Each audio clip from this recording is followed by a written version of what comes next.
Hi, everyone. Thank you so much for joining me, talking about gameplay abilities and behavior trees. I'm Nick. I work at Daedalic Entertainment in Hamburg, Germany, and I happen to be one of the original developers of Hostile Worlds as well, which happens to be an RTS game developed with UDK back at UE3 time. Why is this important? Because most of the learnings we're going to show you today are pulled from A Year of Rain. A Year of Rain is a real-time strategy game that we've been announcing like 2 or 3 weeks ago, I guess. And yeah, it's a fantasy real-time strategy game, entirely developed for desktop platforms, and it's multiplayer, which might be important as well for the context. And I've brought a single screenshot with me as well of the game. So yeah, everything you would expect from a real-time strategy game, it's in there, right? So there's resources, there's units and base building, there's like a complex order system, which most of the talk today will be about. Then there's like various status information, there's a mini-map, and there's heroes. And this is already like the tagline of the talk today. So what are we aiming for when designing this whole architecture below A Year of Rain? The idea was that we need an unit AI that essentially supports like a high number of requirements. One of which being like UI previews, which is most important for human players when you just want to select a target for an ability, for instance, and you need some kind of preview. We need to support multiple target types. So some of the orders or abilities are targeted at a specific unit or actor, like a fireboard, for instance. Others, in turn, might be targeted at a specific location, like a teleport ability, for instance. Then we need target validation and prioritization. We need proper cancellation handling. So if players tend to spam orders like many professional players tend to do in real-time strategy games, then we need proper handling of canceled orders if they are canceled prematurely. We need range checks, and we need to support queuing as well. And it's worth pointing out that today's talk is going to be mostly about like the unit AI part of the game. So we're not going to talk about the strategic AI. We're not going to talk about like pathfinding, path following, or the navigation kinds of stuff. But we're entirely focusing on how units try to figure out what to do and what you want them to do. And so I'm going to show you a short video, which is pretty darkish, okay? But you get the general idea. So you can see 2 heroes here. There's an assassin hero, there's and a barbarian hero with a giant bone bow. And this video has actually been recorded by Phil, which is one of the programmers in our team, which has been responsible of integrating gameplay abilities for A Year of Rain. And he recorded this video after he was almost finished, when it came to just, he was just throwing any two heroes into some kind of empty arena level and try both heroes just to figure everything out for themselves, like which ability to use, how to target it, even if it's a location-based target, like the giant arrow, or when to like trigger stealth abilities or assassinate abilities, which do melee AoE damage or stuff like that. So this is basically what we want to end up when we're finished today with. So, as you might have already guessed from the title, we have been looking into gameplay abilities.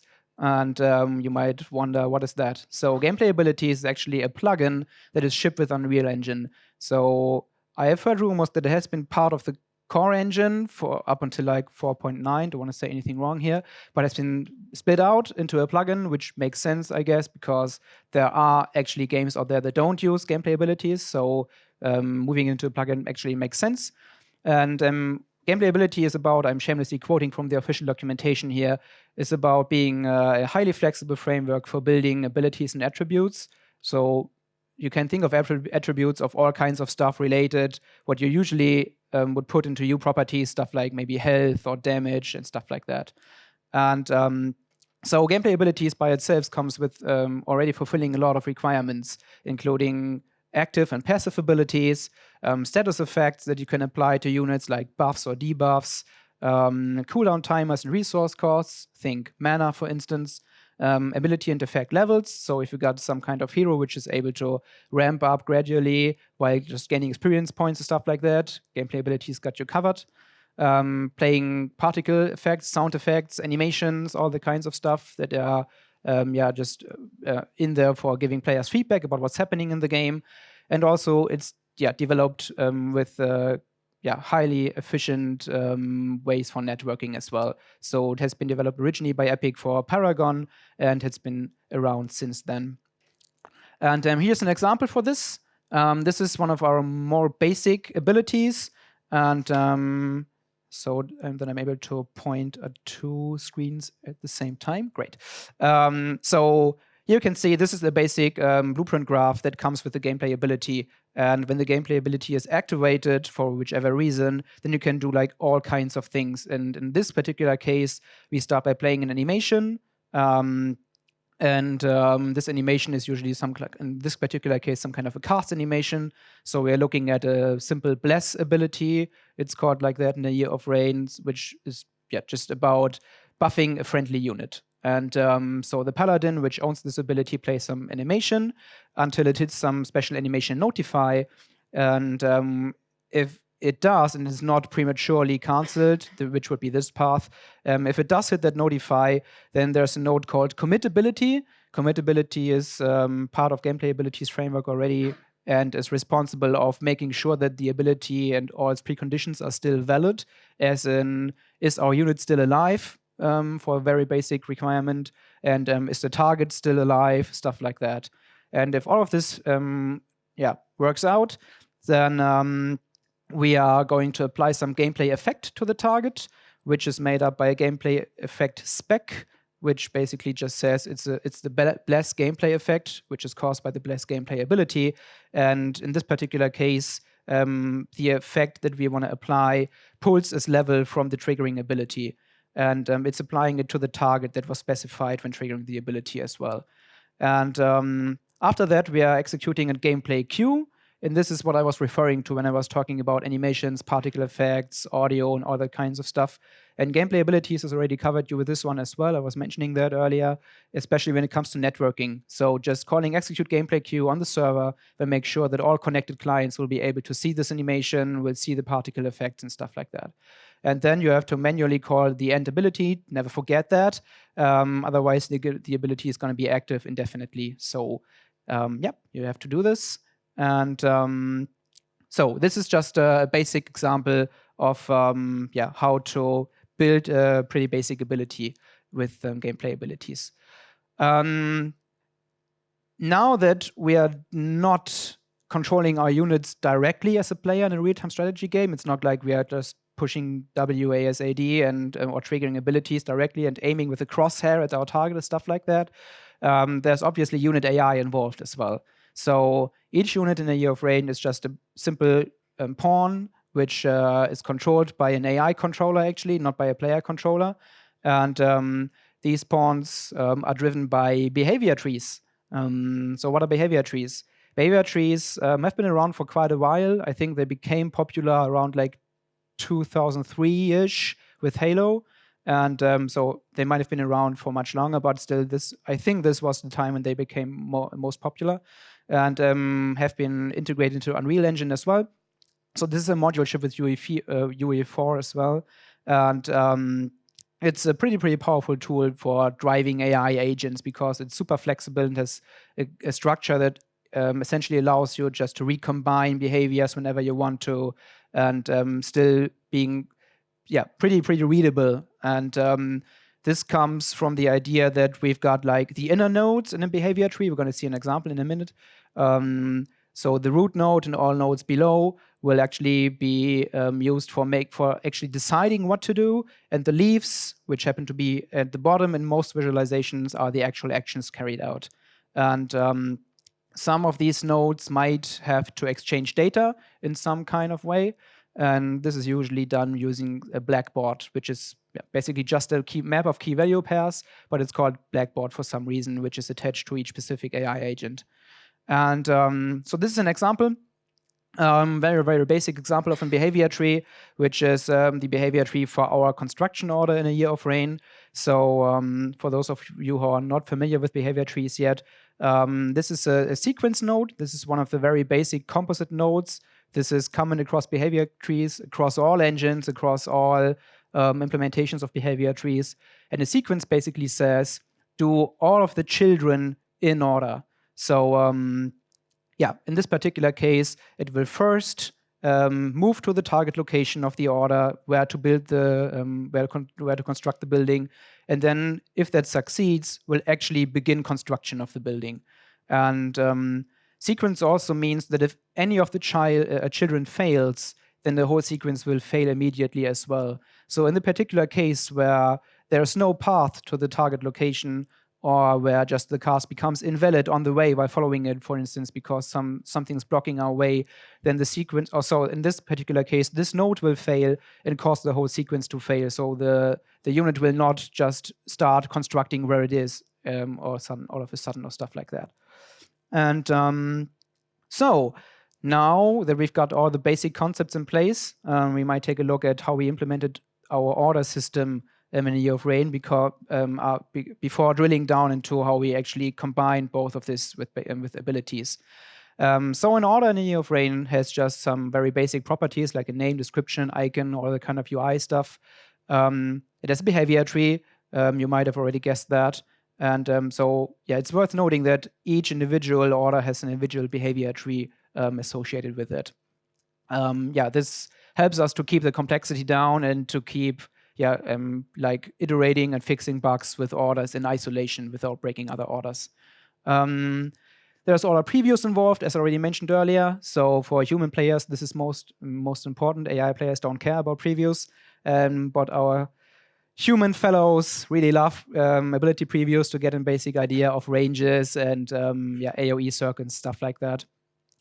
We've got multiple target types involved, like actor or location targets.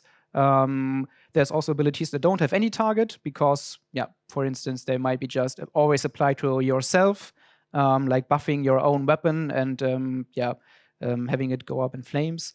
There is abilities that have direction target, which technically could be a location as well, but in some cases we might have to handle it differently.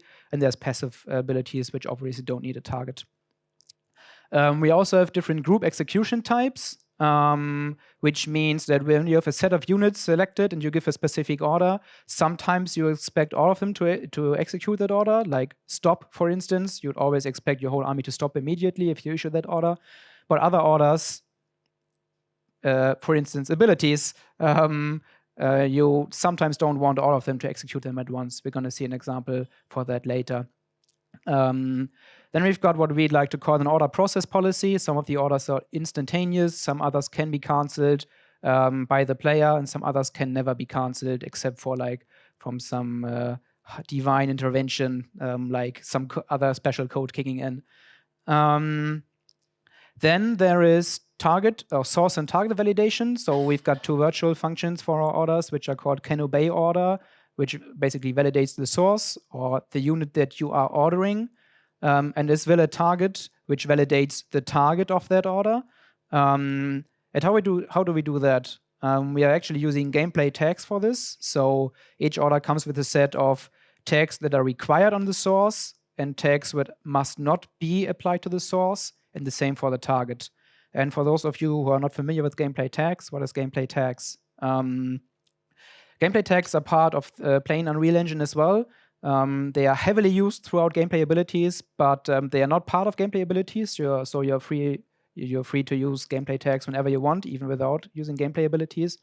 And they are a user-defined hierarchical tags. So you can just come up with whichever comes to mind, separated by just simple dots, and then you're basically done. And they're stored in default gameplay tags INI. That you can pull them from other sources as well if you want to.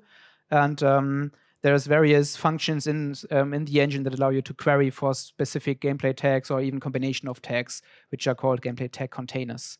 And just to give a few examples of what we have in a year of rain, we've defined a pretty well-defined yet flexible gameplay tag structure and or hierarchy.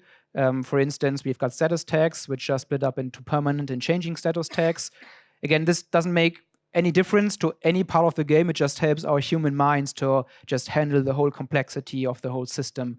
And examples for permanent tags might as well be whether the unit is basically able to attack ever, whether the unit is able to repair buildings, whether the unit actually is a resource source and not a simple unit, whether it's been summoned by another ability, or whether it has an inventory because it's a hero, for instance. And examples for changing status tags might be whether the unit is actually alive, whether it's been immobilized or rooted in MOBA terms, whether it's been unarmed, silenced, stealthed, or stuff like that. And some other effects that you are familiar with from similar games we actually achieve by combining some of these tags. So, for instance, stunning a unit usually involves just immobilizing it, unarming it, and silencing it. So there's no specific tag for stunned in a Year of Rain. And then we do have relationship tags, which are used to express relationship between specific units. So when we have ability that is only valid for a friendly target or a hostile target, and we're using gameplay tags for this as well. So then we've got other properties of orders, such as the required range for executing an order, which usually is either 0 or the attack range of the unit, or some special value pulled from an ability, if it's an ability order. We've got some scoring in place in case the units are to automatically issue or apply orders. Usually they're just distant-based, so if we've got some kind of order, then it will usually apply that order automatically to the nearest or to the closest nearby unit. But in some cases, we override that. Then we do have the flag is auto-order. For those of you who have played like some of the Blizzard RTSs out there, I might be familiar with that. Some abilities are automatically cast when a valid target is nearby, like a healing ability, which is a very low cooldown, but is automatically applied over and over to nearby units. And so obviously, by default, these orders are auto orders are turned off, but in some cases may be turned on. And units are not allowed to always just automatically apply orders to themselves, but instead, there are just a very, very few orders like stop, for instance. So when a unit is stopped, then it is allowed to apply auto orders, but not when it has a specific move order, for instance. And now that we've got all of this in place, issuing an order essentially boils down to a simple 3-step process. The first point is setting the relevant values on the blackboard. We were already talking about the blackboard, which essentially is a key value map. And before starting a behavior tree, we just fill the blackboard with the relevant values pulled just from code. So, for instance, when we issue a move order, then we put the destination of the move order on the blackboard so that the behavior tree is going to be able to pull it from there. And then we assign and start the respective behavior tree, and some orders might do some custom stuff afterwards again. So, last step before going into the explicit examples, we have extended what is in the engine when it comes to gameplay abilities to gain feature parity between our order system and gameplay abilities. So the things you've seen earlier, like with the source and target required and blocked tags, is what's actually not our idea, but Epic's idea, and it's in there for gameplay abilities from the beginning. And we have put that into our order system as well, and the other way around, because our orders need previews, group execution types, ranges, scoring. We put all of that into gameplay abilities just to have parity for these. There's quite a lot of orders in Year of Rain. Don't worry, we're not going to take a look at all of them. Instead of just picked a few to take a look at. And the first one being the stop order, which is supposed to be like the most simple one, right? So the stop order does not have an order preview. What should that be?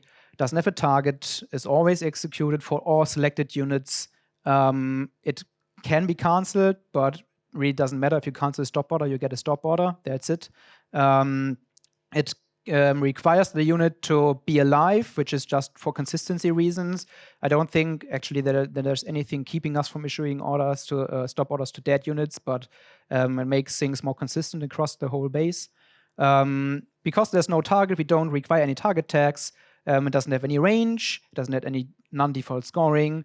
It is not an auto order. Units do not automatically just stop on their way anywhere, but it allows other auto orders to kick in.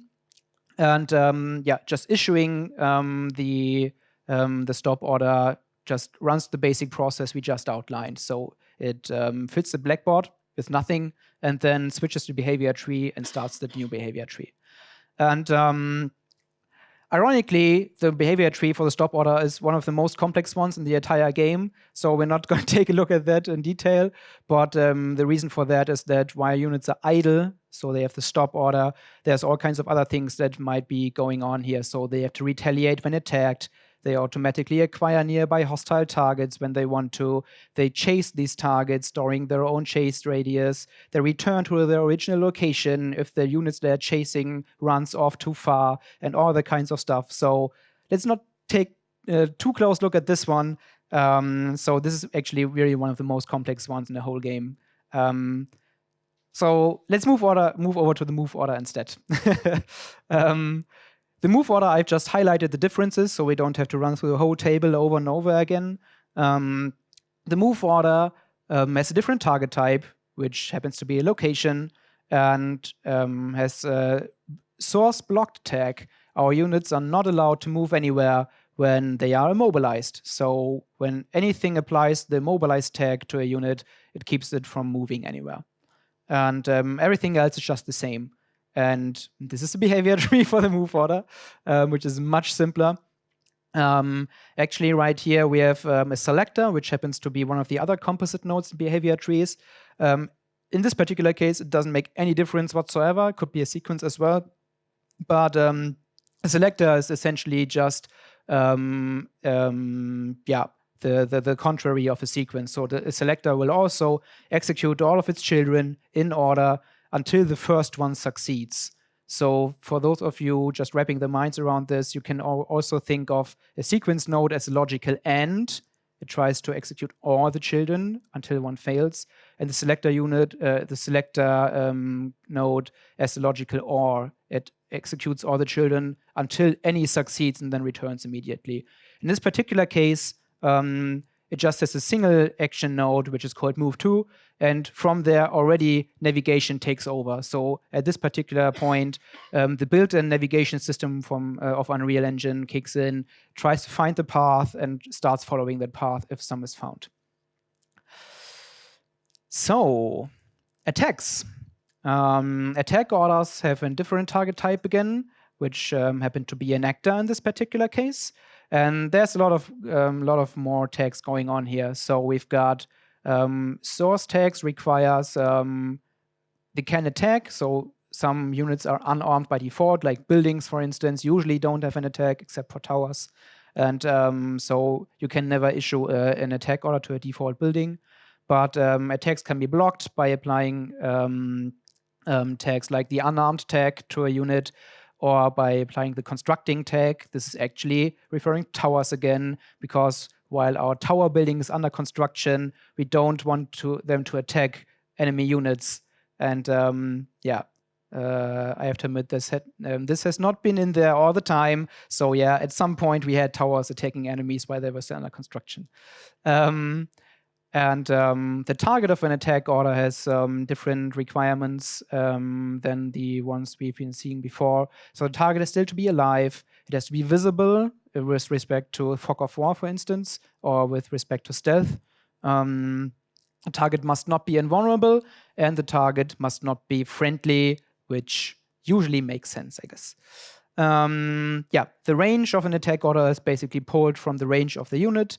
And when it comes to target scoring, we are usually, so when units are just standing around and try to figure out what to attack, they usually do it by distance, but we sometimes scale that down when it comes to, for instance, having our whole army roll over the enemy base, because when we do so, units just smashing buildings while they are attacked by nearby enemy army units just look pretty silly. So we scale this down if there are other targets nearby that are less worth attacking. And the behavior tree is now a pretty good example of using the blackboard. So this is a sequence again, executing all children in order. The first node actually writes, in this particular case, the attack range of the attack to the blackboard. It will then move to the order target into attack range, so it will stop moving as soon as it is in attack range. It will then face the target, which is not necessary in most cases because it just has been moving there, so it is already facing the target. This node is just in there for the case where the unit actually already was in attack range and just like flipping around and attacking a unit that's standing right behind it, for instance. In that particular case, it just we have to turn it around even though it didn't move. And then finally, it's using its attack ability, which which shows you that in a year of rain, even just the basic attack, just shooting arrows or slashing with a sword, is an ability as well in a year of rain. Now, we've almost burned through most of the content already, and I think it's time to start putting it all together. For instance, with the usability order, which has a pretty unique setup, as you can see, when it comes to what the order is using in terms of properties. So the usability order, and this is why we need the parity between orders and abilities, is basically pulling all of its data from the ability itself. So when we issue the order to use a specific ability, then it will pull like all the data, like the target type, the required or blocked text, and all the kinds of stuff from the individual ability, because each ability is super unique and each ability has different requirements, have different targets, and all of that. But there's a single behavior tree which is used for all abilities in the whole game. And this ability is actually using the selector we've been looking at earlier and trying to evaluate its children in order again. So this selector will try first to execute this whole sequence, which has another node type involved, which is a decorator. So this whole sequence here, you can just think of it as a subtree as a whole, just for abstraction purposes, to better understand what's going on here. And this whole subtree here is annotated by a decorator, which makes the whole sequence fail immediately if the target of the order is not an actor. So this whole subtree here is responsible for handling abilities that are targeting a single actor. And if that's not the case, then this decorator will cause the whole sequence to fail immediately. And because this is a selector, it will happily try another one in that case. And let's just assume for the moment that we have ability with the location target, for instance, like some kind of short-range teleport, blink ability. Then the selector will happily try the next node in the order, which is this subtree here. And this one is a sequence which we have assigned names for better readability, and is annotated with a decorator as well. And this decorator would cause the whole sequence to fail if the target of the ability is not the location. But in this example that we've just been assuming it is, so it will execute the whole sequence, moving into range for the short-range teleport if required, face the location if required, and then immediately use the ability. And because this is a selector, now that the whole sequence is finished and successful, the selector is successful immediately as well and will return. And the other two sequences will never be executed in that case. So, lastly, auto orders. Auto orders are executed by a simple 3-step process as well. The first one being, can we actually obey the ability order whatsoever? So are we silenced or not, for instance?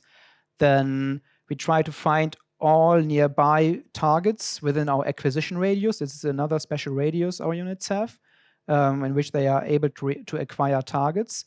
And then we find the best scored target among these. And this, again, is a 3-step process. The first two are just basic validation again. So is this particular target in my acquisition radius valid? If so, calculate its score. Second one, is it valid? If so, calculate its score. And then we're building a list of valid targets. We can order it by score, and then finally apply that ability to the target which has the highest score. To close it up, we're going to take a look at a very specific ability in A Year of Rain, which is called Flame of Life. Flame of Life is a simple ability which is used by the cleric units in our game, and its reason, or it's the idea is to heal nearby friendly units. And as you can see, the UI tells us this is an autocast ability, so we expect to just, even as a player, we expect to just put some clerics over there, and then while they are idling, to just automatically heal nearby units. And now, taking a look at the earlier slide, issuing the Flame of Life ability order, the table would actually look like this. So it actually has an order preview in this case, which is pulled from the ability. The group execution type is most suitable unit. So if we've got like 20 clerics standing around and we hit the Flame of Life button and click on a target, then we don't want all 20 clerics to cast that ability at once, because we probably massively overheal the target, but it's just going to be one of these clerics that is actually executing that ability order. The source tags require the clerics not to be silenced, and there's also another source tag popping up here, which is just called Ability Flame of Life. And this might sound odd, look odd at first, but Gameplay Abilities is using these tags for handling cooldowns as well. So whenever an ability is on cooldown, you can just apply a gameplay tag to the unit as well. And this enables you even to do like shared cooldowns between abilities. We've done so a few times through a Year of Rain as well. And we have forgot so at other times, like in this particular instance here. So if you forget to do the cooldown, this can happen at some time. So we have some kind of dash ability, which doesn't have a cooldown. So you can just dash indefinitely, increasing the movement speed of the unit indefinitely. And yeah, don't do that. So gameplay tags can help you building cooldowns as well. And the target of the Flame of Life ability requires the target must be alive, must be visible, must be injured. We should not be able to heal hostile units. Well, usually maybe we wouldn't prevent actually players from forcing units to do so. But with respect to auto orders, you never really want your clerics to automatically heal your enemies, right? And also the target must not be a building. So yeah, because there's another ability for this called Repair. It has some fixed range, which can be pulled from balancing datasheet, for instance. It's an auto order, and the target scoring is actually based on the health percentage of the unit. So in this case, it's like some kind of the inverse of the health percentage, so that units that have a higher health percentage are scored lower, so that injured units are healed earlier. And this is going to be a demo of what it looked like in one of the more recent iterations of the game. So we've got a few clerics standing around, they are idling, and when we move the guards, guards are our basic melee units in the game, move them over and they are injured, then clerics will happily heal them automatically as soon as their cooldown is ready. And now I'm just going to move some of them away, and when I move them over again one by one, they will just automatically heal the target, which is most injured. Yeah, okay. It seems like I managed to do everything in time, which is a surprise, but it's a great thing. And now I'm gonna close with my very last slide. Some kind of present or maybe surprise for you. Might not be a surprise for you if you happen to be around at Unreal Fest last year. I really love to make this a tradition at Unreal Fest. And I'm happy to say that everything you've seen today is actually open source. So you can, whenever you want to, just head over to GitHub, take a look at the Daedalic Entertainment account, and just pull all of the code from there. And this is actual production code from A Year of Rain. This is not like some kind of demo code just made for this presentation, but it has been pulled from the current code base of the game. And it should be reasonably stable and reasonably useful for you. We've been closing out with our technical alpha phase. And yeah, for those of you who want to take a closer look at it, just feel free to do so at any time. Just give us feedback. Maybe you just have feedback, have an idea. Maybe you might encounter one or two bugs. I don't hope so. And we'd be happy to hear about that. Just one last thing. There are comments like these scattered throughout the code because this is really actual production code, but there are so many cross-references to other gameplay systems in there. And I just wanted to, I didn't want to open source the whole game yet. So at some point I had to cut like the dependency tree when it comes to code compiling. And so you'll find these kinds of comments in there annotating what might be missing and what you might have to do yourselves if you actually use this. That wraps it up. Thank you very much. I'm going to be around, so just feel free to shoot me a message. Thank you.